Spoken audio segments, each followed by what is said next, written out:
नमस्कार, स्वागत है selection coaching online YouTube channel पर। और अग्निवीर बैच में एक बार फिर टॉप 15 क्वेश्चंस के साथ जो आर्मी जीडी के एग्जाम के पॉइंट ऑफ व्यू से इंपॉर्टेंट है, हम इस प्रैक्टिस सेशन में लेकर आए हैं।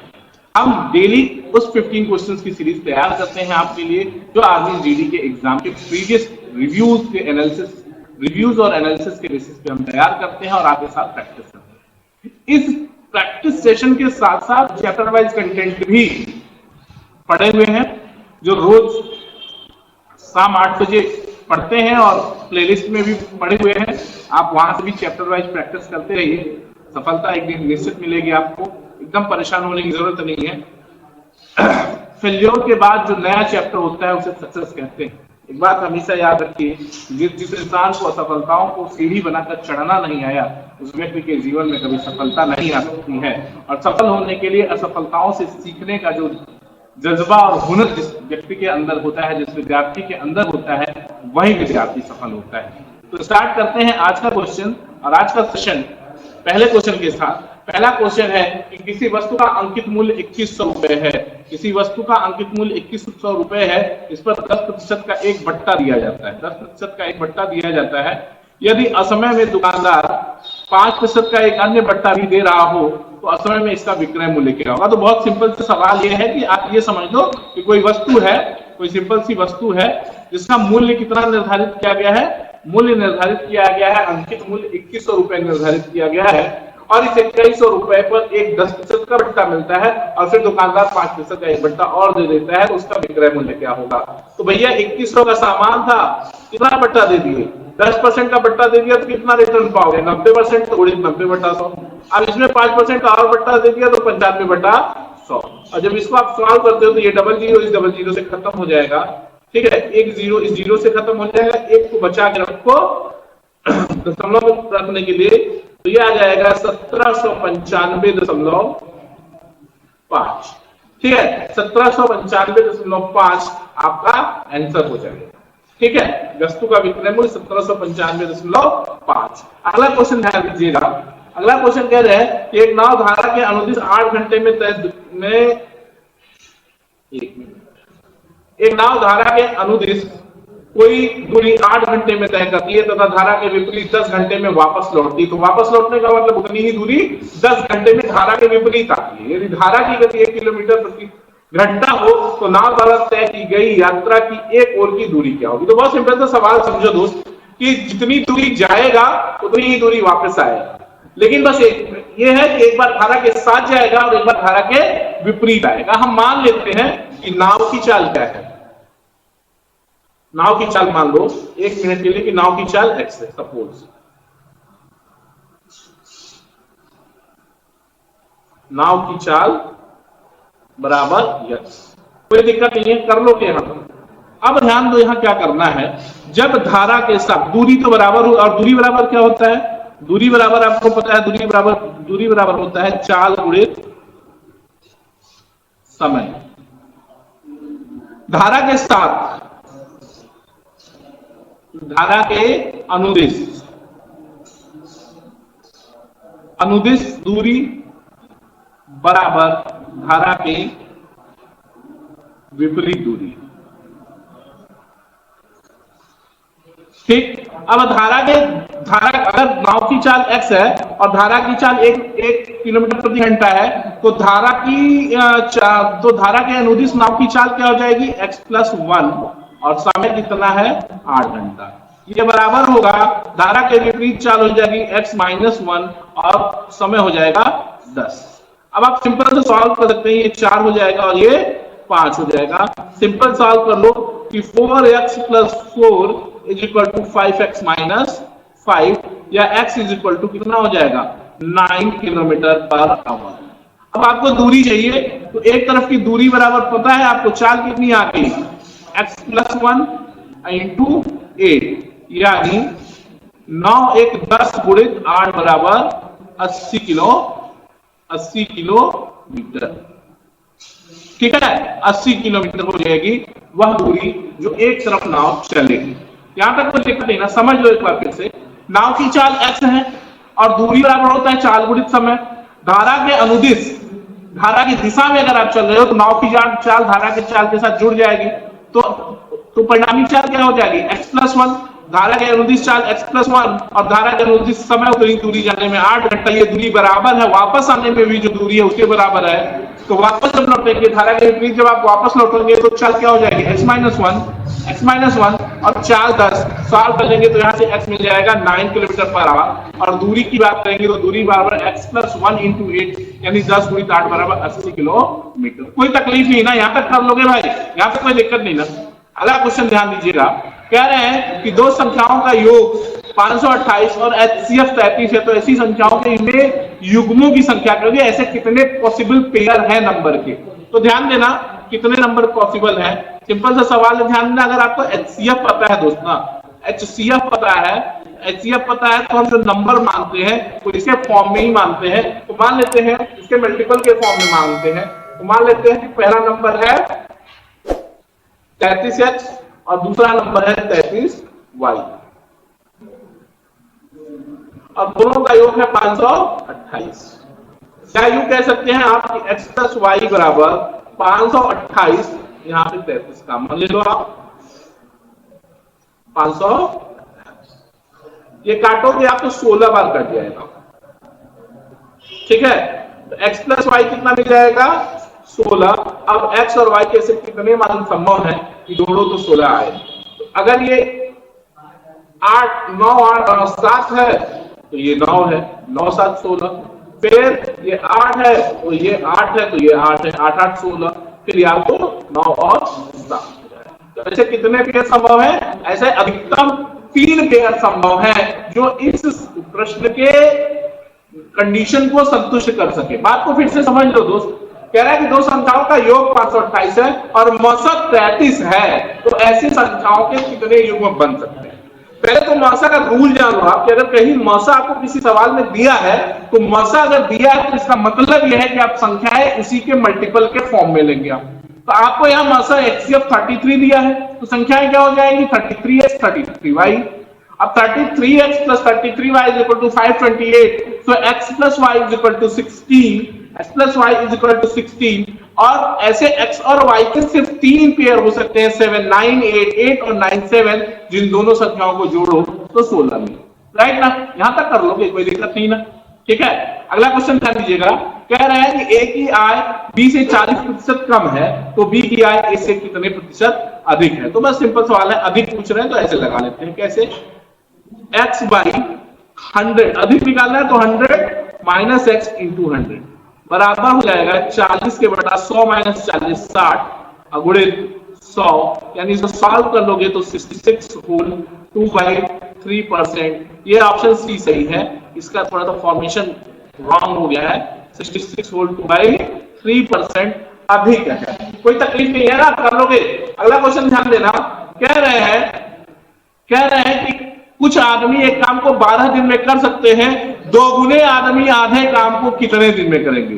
दोगुने आदमी आधे काम को कितने दिन में करेंगे, चाहो तो बिना पेन पेपर कर सकते हो कि 3 दिन में करेंगे।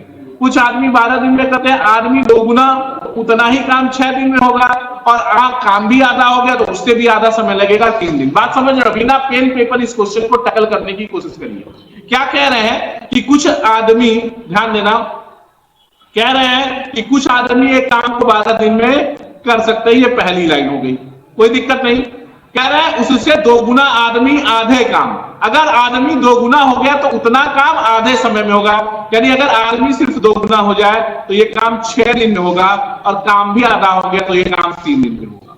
कोई दिक्कत नहीं ना, कर लोगे, ऑप्शन से एकदम कर लोगे, कोई दिक्कत नहीं, बिना पेन पेपर कर लोगे। अगर आपको दिक्कत है तो देख लो, मान लिया m आदमी है, किसी काम को 12 दिन में करते हैं, एक काम 12 दिन में। कह रहा है दोगुना आदमी यानी 2m आदमी लग जाए, कितने दिन में काम करेंगे d, और काम कितना करना है, आधा 1/2, यानी 12m बराबर हो गया कितना, 4m × b, और 4m से 12 3 बार कट जाएगा तो d बराबर कितना आ जाएगा, 3 दिन। देखो यार, जब पेन उठाते हो ना तो टाइम किल करते हो आप।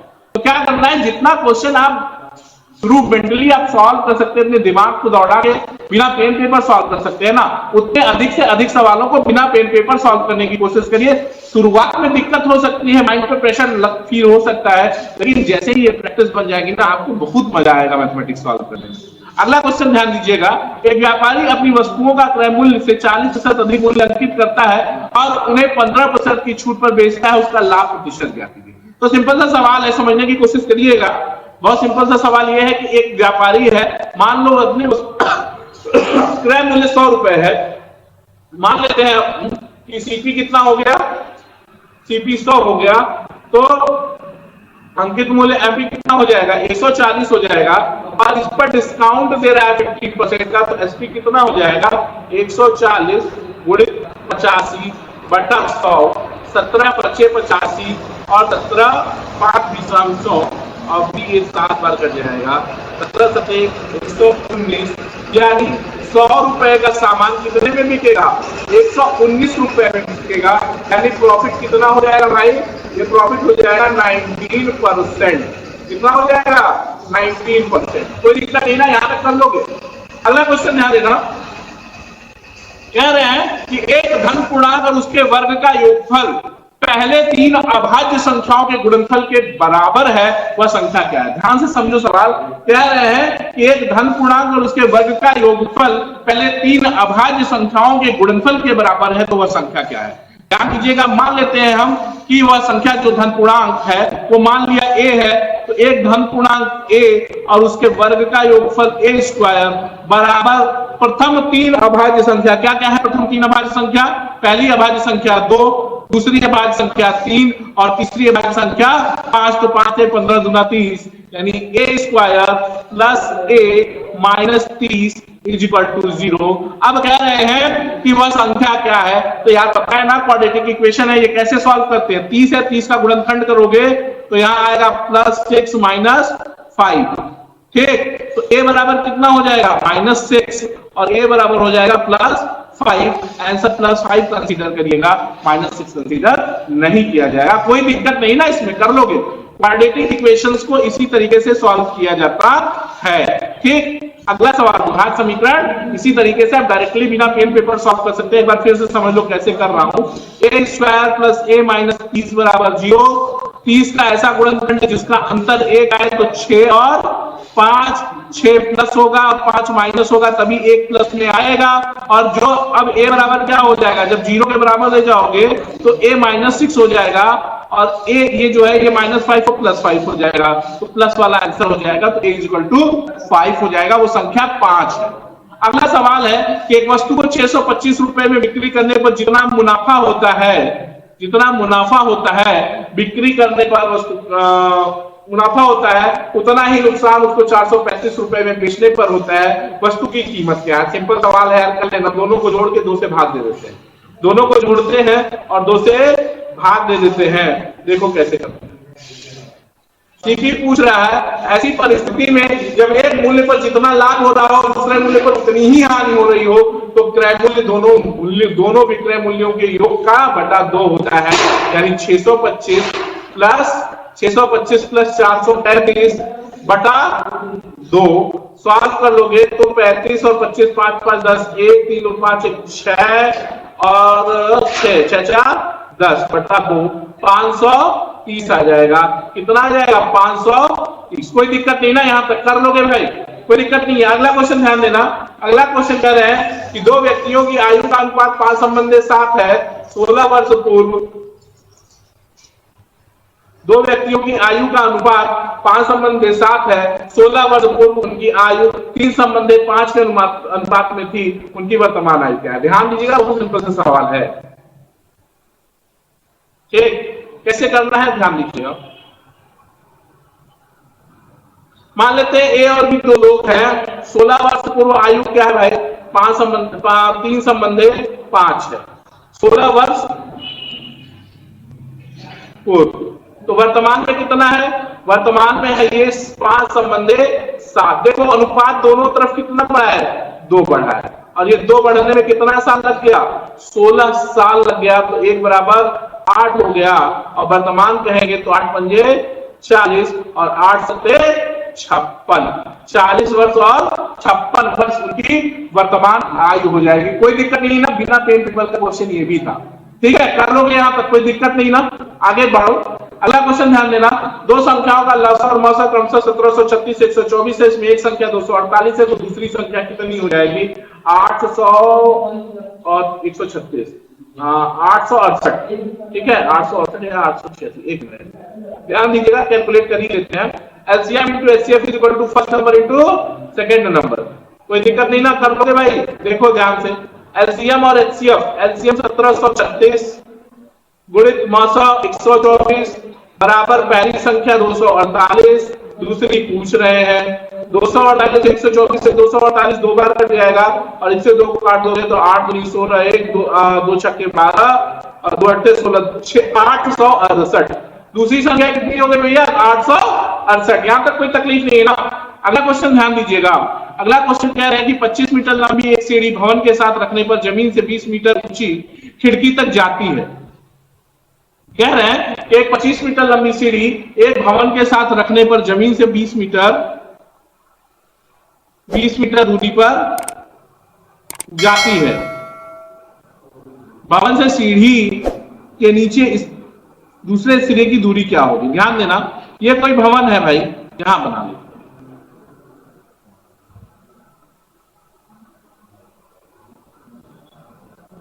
ठीक है,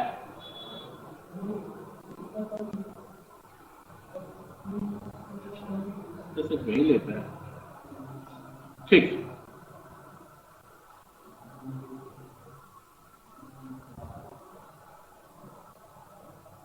हाँ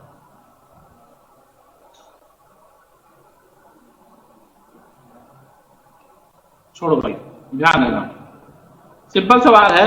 कह रहे हैं कि 25 मीटर की दूरी पर, कह रहे हैं कि एक 25 मीटर लंबी सीढ़ी एक भवन के साथ रखने पर जमीन से 20 मीटर ऊंचे खिड़की तक जाती है। भवन से सीढ़ी के नीचे एक सिरे की दूरी क्या है? देखो भैया, ये है, ये भवन है कोई, ये जमीन का धरातल है, यहाँ पे 20 मीटर, ये 25 मीटर की खिड़की है और ये 25 मीटर की सीढ़ी है, ये 20 मीटर की खिड़की है।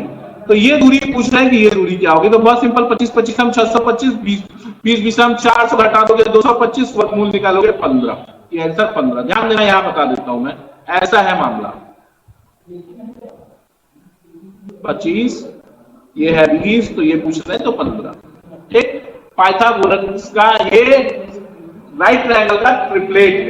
आगे बढ़े, अगला क्वेश्चन ध्यान दीजिएगा कि एक निश्चित वार्षिक चक्रवृद्धि ब्याज की दर से 3 वर्ष में, देखो ये सवाल आप बढ़िया सवाल है।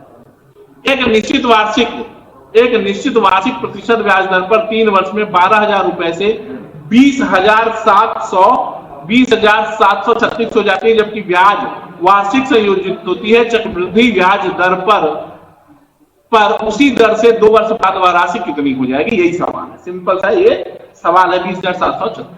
ध्यान देना, अपने को सबसे पहले इसमें रेट निकालना होगा और रेट का मामला ये होता है दोस्त, देखो आपको है क्या क्या पता, आपको A2 पता है, A1 पता है 12,000, ये प्राइमरी अमाउंट या P कह लो, ये P है। मूलधन P कितना है? 12,000। अमाउंट कितना बड़ा है? 20,736। ठीक है बात ना क्लियर? तो ब्याज की दर कैसे निकालोगे ये बताओ। ये 3 साल का मामला है दोस्तों, 3 साल का मामला है ना।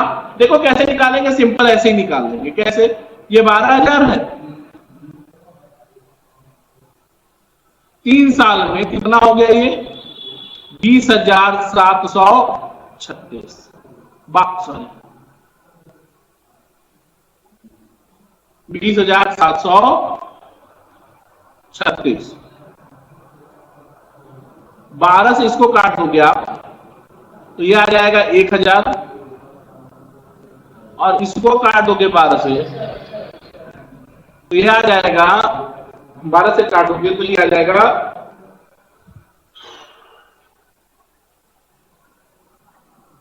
तो 12 से कट गया तो 12 का 12, 1700,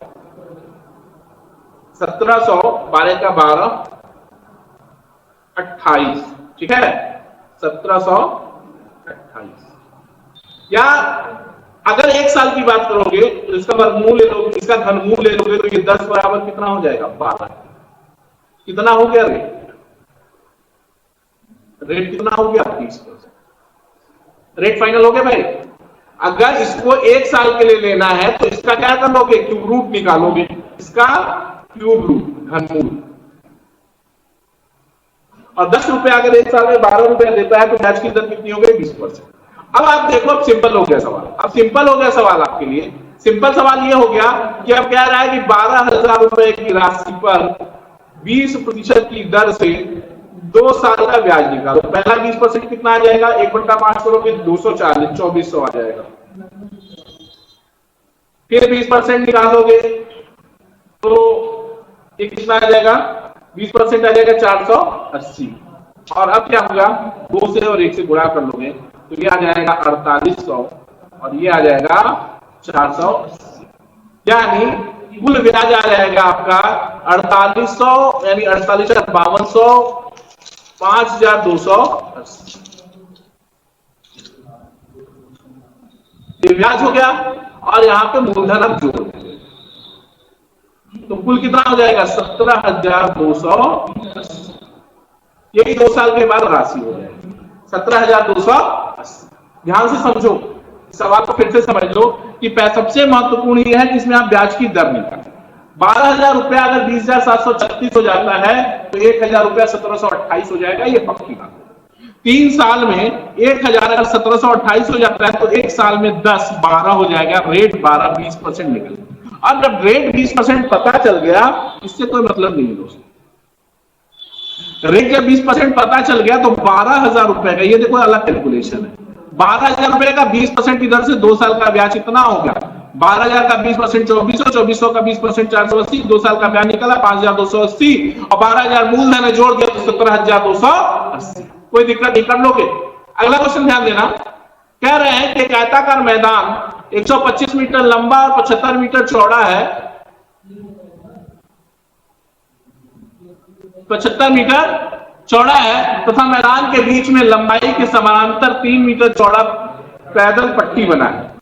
ध्यान देना, एक आयताकार मैदान की लंबाई 125 मीटर और चौड़ाई 75 मीटर है तथा मैदान के बीच में लंबाई के समानांतर 3 मीटर चौड़ा पैदल पट्टी बना है। पैदल पट्टी के बिना मैदान का क्षेत्रफल क्या होगा? बहुत सिंपल सा सवाल है, समझ लो। मैदान का क्षेत्रफल क्या होगा पहले हम देख ही लेते हैं, आपको बता देते हैं।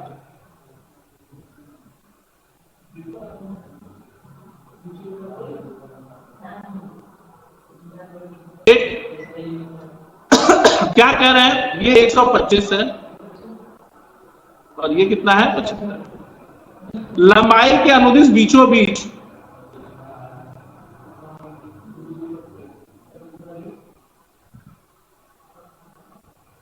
लंबाई के अनुदिश बीचों बीच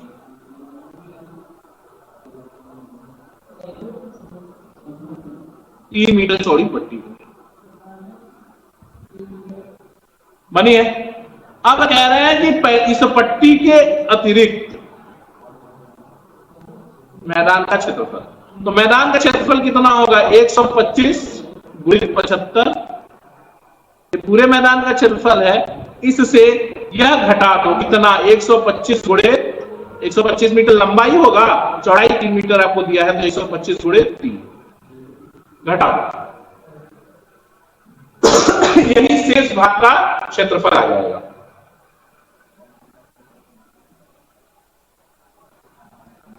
शेष भाग का क्षेत्रफल हो जाएगा। कैसे? देखो 125 गुणे 3, 125 कॉमन ही ले लो। 125 गुणे 72, 125 गुणा 250 हासिल 25 और 125 सत्य हो जाएगा 700 और 700 875, 875 25 जोड़ोगे 900, तो ये 9,000 आ जाएगा आपको क्षेत्रफल। क्षेत्रफल कितना आ जाएगा? 9,000। कोई दिक्कत नहीं, कर लोगे ना भाई?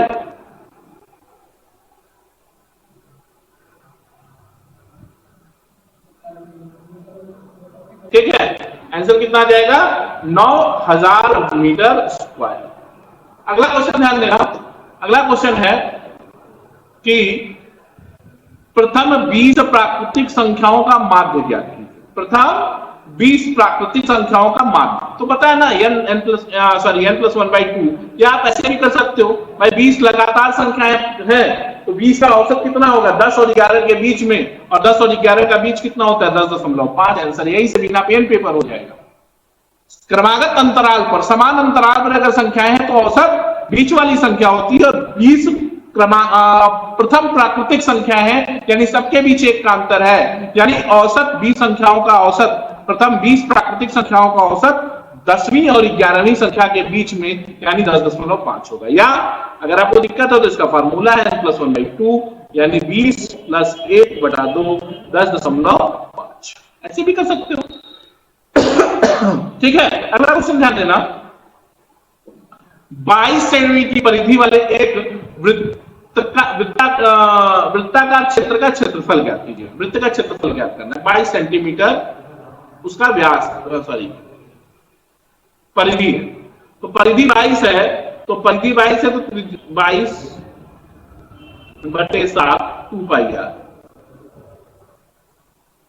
r बराबर 22, तो ये 22 से खत्म, r हो जाएगा 7/2, और अगर आपको क्षेत्रफल निकालना है तो पाई 22/7, r स्क्वायर का मतलब हो गया 7/2 गुणित 7/2, 7 से खत्म हो गया, ये 11 हो गया, और 11 से 77/2, 77/2 का मतलब हो गया 38.5 सेंटीमीटर स्क्वायर। कोई दिक्कत? ठीक है, अगर आपको प्रैक्टिस सीरीज अच्छा लगा और क्वेश्चंस के मेथड्स अच्छे लगे तो चैनल को लाइक करिए, शेयर करिए और सब्सक्राइब करिए।